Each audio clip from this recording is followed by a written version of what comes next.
আপনি যদি বারে বারে আঘাত পেতে থাকেন তবে নিজেকে দোষী ভাববেন না। শুধু মনে রাখবেন, যেই গাছটির ফল সবচেয়ে বেশি মিষ্টি সেই গাছে মানুষ পাথর ছুঁড়ে দেয়। আর এই যে একটা কথাই আছে না, জামাই মূলার দিনে কেন আসলেন না? মূলার পায়েস খেয়েছি, মূলার ভাত খেয়েছি, মূলার ডাল খেয়েছি, মূলার তরকারি খেয়েছি, মূলার যে কত কিছু খেয়েছি, তাও জামাই মূলার দিনে আসলে আপনাকে খাওয়াতে পারতাম। এইরকম আজকে আমি মূলা রান্না করব।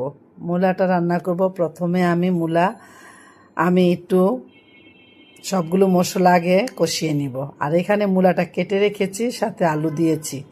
আর এটা কিন্তু মাছ দিয়ে রান্না, পুঁটি মাছ দিয়ে রান্না করলে বেশি ভালো লাগে। আমার মনে হয় যা দিয়ে রান্না করি না কেন খেতে মজা হয়। অনেক সময় কিন্তু মূলা এখনই ভালো লাগবে, কিছুদিন পরে কিন্তু মূলাটা আর ভালো লাগবে না। কিছু কিছু সবজি আছে সময়ের সময় খেতে হয়। এই যে মূলা আমি এইভাবে কেটে নিয়েছি, সাথে কয়েকটা আলু দিয়েছি, দিয়ে একটু ভালো মতন কষিয়ে নেব।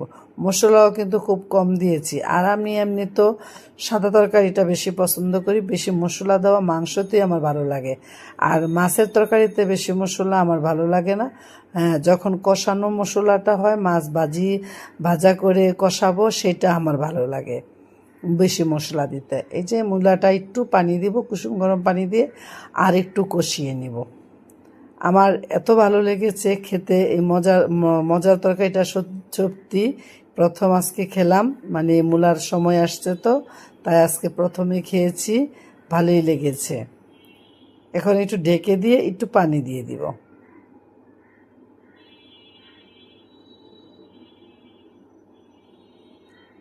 প্রায় হয়ে গেছে, এখন আমার পানিটাও দিয়ে দিব, একটু বেশি করে দিয়ে দিব। আমার কষানো হয়ে গেছে, পানিটা দিব, বেশি করে দিতে হবে।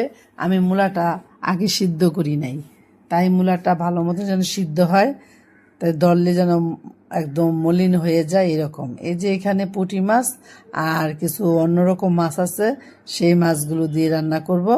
একটু ঝোল ঝোল রাখবো, আর একটু আমি এখানে কুসুম গরম পানি দিব। মূলাটা কিন্তু সিদ্ধ হয় নাই, আলুটাও সিদ্ধ হয় নাই, তার জন্য আমি একটু ঝোল ঝোল দিয়ে দিব। হয়ে গেল আমার রান্নাটা। কেমন হয়েছে রান্না ভালোবেসে পাশে থাকবেন। আর আমার ভিডিওগুলি যে আপনাদের মাঝে ভালো লেগে থাকে তাহলে একটু লাইক কমেন্ট শেয়ার করবেন। আর এই যে এইখানে জলপাইয়ের আচার দিয়ে দিলাম। আচার আসছে, জলপাইয়ের দিন আসছে, চলেও যাচ্ছে জলপাইয়ের দিন, তাই একটু আচার দিয়ে দিলাম। কালারটা কিন্তু খুব সুন্দর হয়েছে। এটা টক ঝাল মিষ্টি দিয়েছি। কেমন হয়েছে জান।